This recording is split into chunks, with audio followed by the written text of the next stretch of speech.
Oh, so tactical. Hello. People love arguing about things on the internet. And one of the favorite things to argue about is the humble pistol, aka the handgun, sidearm, and/or blicky. Let's just go ahead and get the joke out of the way now. Remember, switching to your pistol is always faster than reloading. Alright, we said the thing. Handguns in the military are kind of the bastard child of military equipment. And I'm not just saying that because the latest batch of them are literally going off and killing our own guys. With the entire firearms community all angry about plastic gun number 5821, I figured now was as good a time as ever to cover the topic as a whole. The thing is though that despite the millions of dollars spent developing, procuring, training with them, and then eventually arguing about them on Reddit, military handguns kinda don't matter. Are they cool? Yes. Do I own several? Also yes. But unfortunately, if you actually want to win 2 world wars, you need a bunch of these, not a bunch of these. Striker fire the like and subscribe button and check out my latest Pepperbox exclusive and let's talk about it.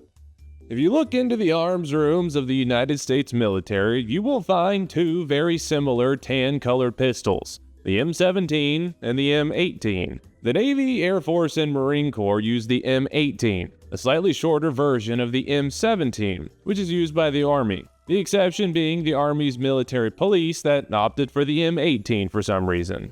Remember kids, if you want to be a soldier but also hate soldiers, just go talk to your local MP recruiter. The M17 and M18 are based on the Sig Sauer P320, a pistol that first hit the North American market in 2014 and adopted by the Department of Defense in 2017.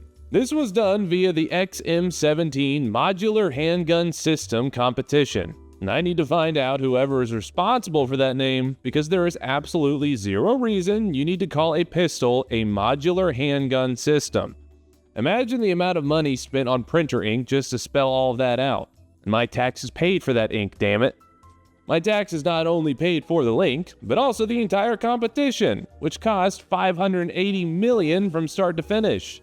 But speaking of clever tie-in, you would be surprised as to how much of your personal information is just out there waiting to be exploited by people. But luckily, you can fix that with today's sponsor, Incogni. Online data brokers around the world have shocking levels of information on you, from home address, family members, phone numbers, medical and court records, the list goes on. Every time you get a spam phone call talking about car warranties or an email scam saying you've won some kind of competition, that's because your information was sold by the lowest bidder. Your information that's for sale leads to things like annoying spam calls and emails, and while those are mostly just annoying, they also lead to things like identity theft, harassment, or serious breaches of privacy, and it's only going to get worse as time goes on. Luckily, Incogni is here to do the legwork for you. They automatically put in requests for removal from hundreds of these data broker sites. My information was found on no less than 221 different databases, and that was pretty scary to think about. But now, you don't have to go through the struggle of spending dozens of hours trying to help keep your info out of other people's hands, because Incogni is here to do it for you. If you sign up today using my link, incogni.com/Justin Taylor, that's me, and using my promo code Justin Taylor, also me, you will get exclusive access to 60% off of their annual plan. And now, back to the video. The goal of the modular handgun program was to replace the M9 pistol, which had been in service since 1985. That piece of 9mm Italian engineering replaced the legendary M1911A1 pistol, which is still one of the most popular handguns to this day. Here's the thing, if you look at the span of American military history and could somehow swap out the pistols used in warfare for any other contemporary pistol, literally nothing would have changed. We still would have nuked Japan, our granddad still would have played Fortunate Son on the back of a Huey, and George Bush would have still flown 2 planes into the world. In order to understand why it doesn't matter that the military used generic 9mm A instead of generic 9mm B, we first need to go back a little bit and look at how pistols got into the mainstay of military culture in the first place. In 1044 AD, after the standardization of gunpowder by Wu Jing Zhang Yao, I'm just kidding, we're not going back that far. What we would consider modern use of pistols began around the early 19th century as revolvers began entering the chat. Prior to that, muzzle-loading sidearms were mostly used by officers as a status symbol because odds are they weren't actually going to hit anything, or by charging cavalry who would try to get off a close-range shot before switching to some kind of melee weapon. As revolvers got better and more militaries adopted them, they kept their popularity in the officer corps and horse people of the world, but began spreading to more troops that would be in the fight, but a rifle would not be their primary weapon system, like an artillery crew. Giving support personnel a pistol was a good way to buy them a bit of time during the oh shit, oh fuck moments that they might run into. But no major battles were ever won by them. That was still done by the infantry, artillery, and horse people. That trend continued right up until the First World War, when the brutal trench fighting was a lot easier with revolvers and the newly introduced semi-automatics like the 1911. Shooting someone with a Springfield bolt action from 5 feet away is certainly not impossible, but I would much rather pie a corner with 7 rounds of semi-automatic 45 as opposed to 1 round of 30-06 before I gotta jerk off my own rifle. The compact size and semi-auto nature of pistols was a huge benefit, which led to massive and often strange developments in firearm technology in that realm. Now they were being fielded to a lot more people than they used to be, while also being used for legitimate offensive purposes. As war got more complex, more people were doing jobs that weren't guy-carrying rifle, but were still in the thick of it, like pilots, tank crews, and machine gunners. This is a point where a lot of people who have never served kind of lose the plot and talk about how they would want as much firepower as possible at all times, so even if they were a tanker, they'd want the full rifle and pistol combo. If you happen to be one of the people I just described, I would invite you to get in and out of your car with 5 feet worth of rifle and bayonet a few dozen times and then tell me afterwards if you're cool with just carrying a pistol around instead. There arguably has never been, and never will be, a war better suited for pistol fighting than World War I. Lots of brutal close-quarter battles, and body armor wasn't a widespread thing, meaning the comparatively small pistol round would still drop a dude in a second. I say comparatively small, even though the 45 out of a 1911 is still a lot of bullet with a lot of emphasis on most stopping power. And third, it had a clear advantage in a lot of situations over standard issue rifles, unlike today, which I will get more into later in the video. With all those praises said, pistols on all sides of the First World War accounted for less than 0.1% of kill/wounding shots in the entire conflict. Roughly 10 times more people died during World War I from their buddies accidentally shooting them as opposed to shooting someone with a pistol on purpose. Now, it's worth mentioning that 0.1% of 11 million combat deaths is still 11,000 dudes who met their demise via a Colt, Webley, or Luger. But it's also worth mentioning that battles involved 3 million troops at once were not uncommon. And the single paragraph your 4th grade social sciences textbook dedicated to the entire Great War would read the exact same, even if the French swapped out their Model 1892 revolver for a John Wick Special Gucci Glock at the Battle of Verdun. Following World War I, when the US Army wanted to conduct a study on what they would want in future pistol designs, they weren't actually able to find enough instances of people using their pistol in combat, at least not enough to make statistics-based research, so they literally just kind of went off of vibes. In World War II, that proportion of pistol use was even lower, being even less than 0.1% of kills on the battlefield. And that downward trend has continued to today, where pistol kills have hit the statistically insignificant point of battlefield armaments. And yet, we spend millions every year buying new ones, kitting them out with accessories that cost more than the gun itself, and hoard 9mm ammo like some people on reality TV do used newspapers. One cause as to why these have entered the statistically insignificant portion of military firearms is because of who actually uses them these days. One of the biggest reasons why generic 9mm pistol your military carries doesn't really matter is that generally speaking, only 2 groups of people are going to be carrying a pistol into a war zone. First is people who have jobs or high enough ranks that if they were actually shooting at someone, things have gone horribly wrong. And odds are the actual infantry have been dead for a few days at least at that point. That's why the Army produces some of the cringiest and worst handgun range footage ever, because the shower and laundry specialist doesn't exactly need to be Rambo in order to accomplish his mission. The second group of people who regularly carry handguns in the modern military are the high-speed door kicker types that might need a backup pistol in case things go wrong with their rifle. However, that pistol is only out of the holster long enough to fix the reason why they aren't using their rifle in the first place. Combining these two factors, where on one side you have a group of people who will likely never use the pistol, and even if they had to, probably would not actually hit anything because they failed to get good, as it were. And on the other, you have people who only unholster in an emergency, and even then only temporarily. That said, there is no denying that cocking a pistol as an officer while giving desperate orders is one of my favorite cliches. It didn't quite work out for this guy though. Most if not all troops in a combat-related formation will have some practice with an issued pistol, but even those that are slotted to carry a pistol, like vehicle crews, machine gunners, and company-level officers, won't even bother. The reason for that is while the role of the pistol basically has not changed in 100 years, and the actual evolution of designs has occurred at a snail's pace, literally everything else has gotten crazier, better, and more versatile. Namely, and most importantly, the rifle. What started off as a cumbersome bolt action with iron sights has evolved into the Swiss Army knife of hole-punching foreigners you didn't really have any personal issues with in the forehead. The majority of troops that back in the day would carry a pistol are now carrying some flavor of AR or AK style rifle. Even during the Cold War, when we attempted to give support troops more firepower than a pistol in the form of specialized PDWs, but those were also just replaced with a rifle. However, the P90 will always be cooler than another AR, and I do not think we considered that enough at the time. Even people like tank crews that traditionally either have pistols or some specialized compact weapon, today just use the same M4 as the infantry guys. And there are a few good reasons for this. First is that rifles have gotten a lot smaller.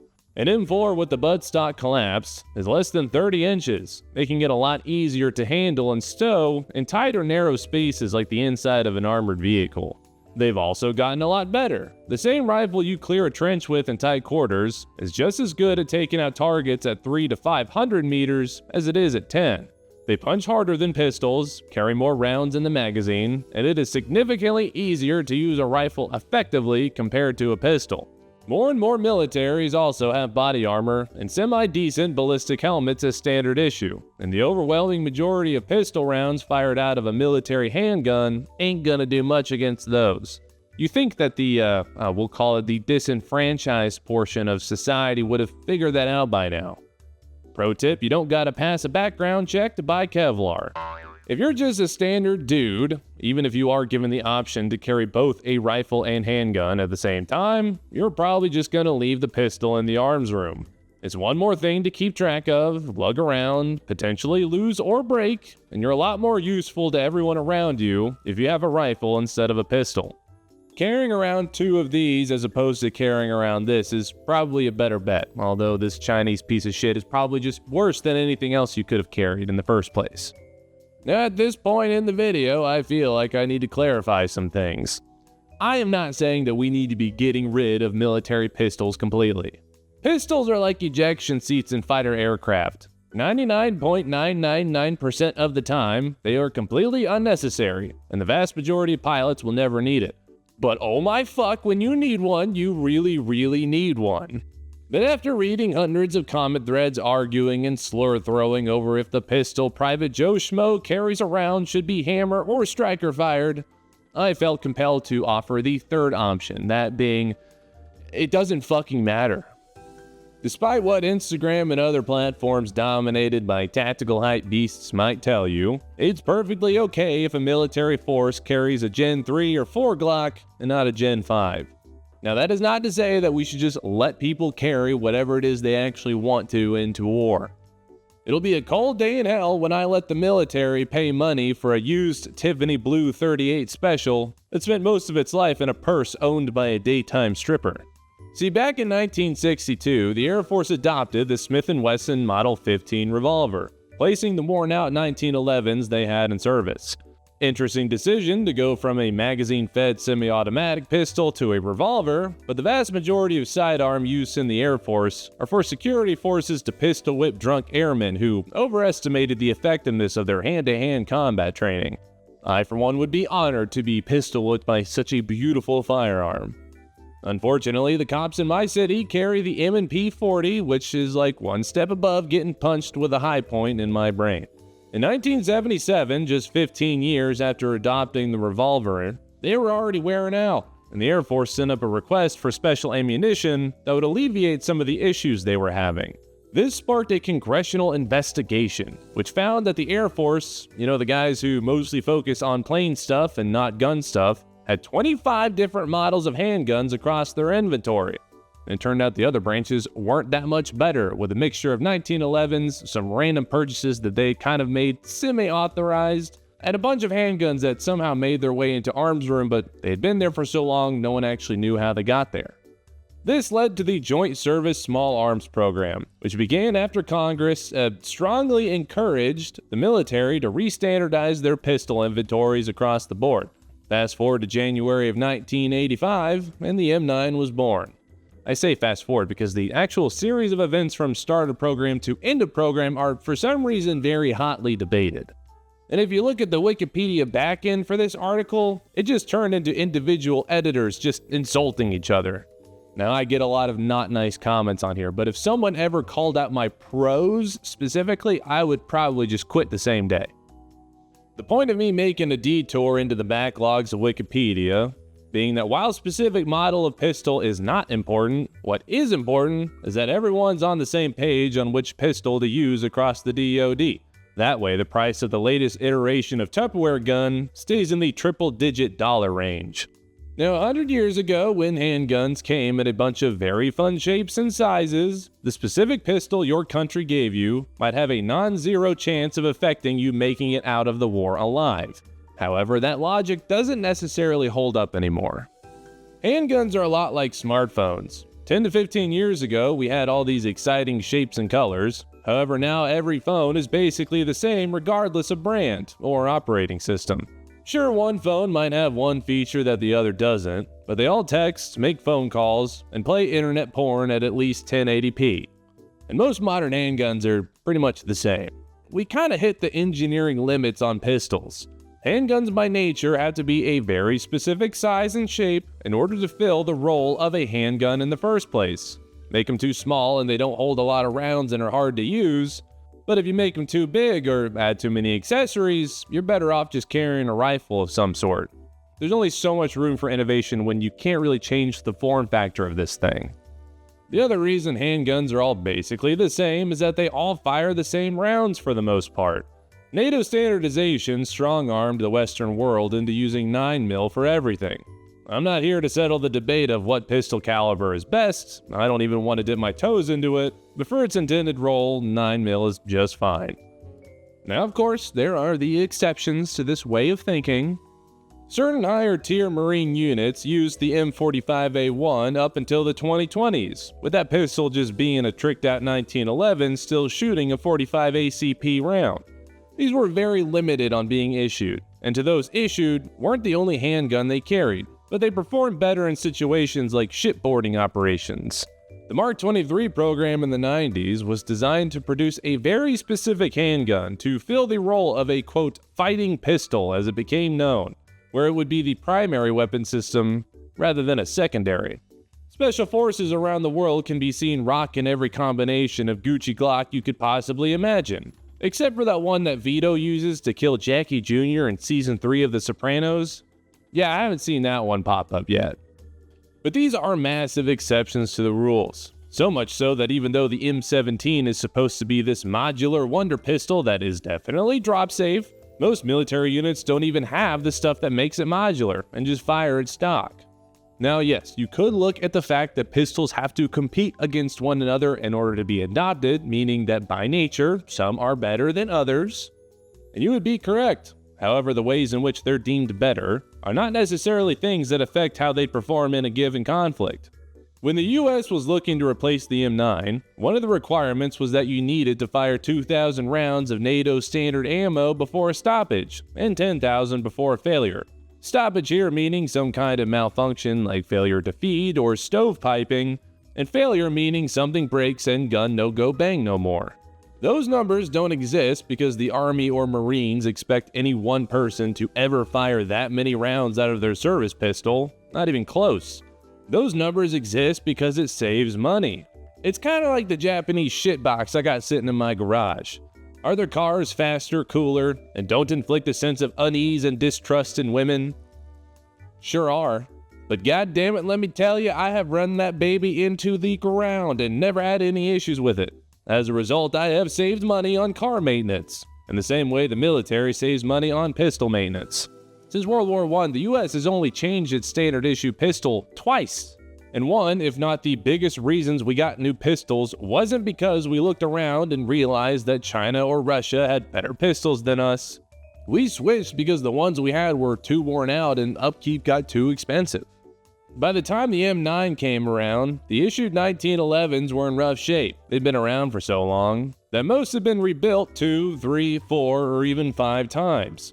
Parts from them were coming from questionable corners of American industry, and maintenance was a nightmare that only kept snowballing. When the M9 was getting replaced, it too was super worn out. Sure, they theoretically could have just bought more of them to replace the old ones, but it costs as much to keep the older designs supported as it did just modifying newer ones already on the market. If M9s had been twice as durable, I promise you they would have lasted twice as long. Even today in the trenches of Ukraine, there has been little to no mention of pistols in the conflict. The most common kind of info you'll find on handguns in this war is the fact that old-school TT-33s and Browning high powers are being carried despite the fact that both entered service in the 1930s. And despite those being 90-plus-year-old designs that don't have suppressors, RMRs, or a flashlight shitting out 10 trillion lumens, they still do the job they were intended to perform. And on that note, thank you for watching. I hope you enjoyed the video. Please subscribe, and I will see you in the next one.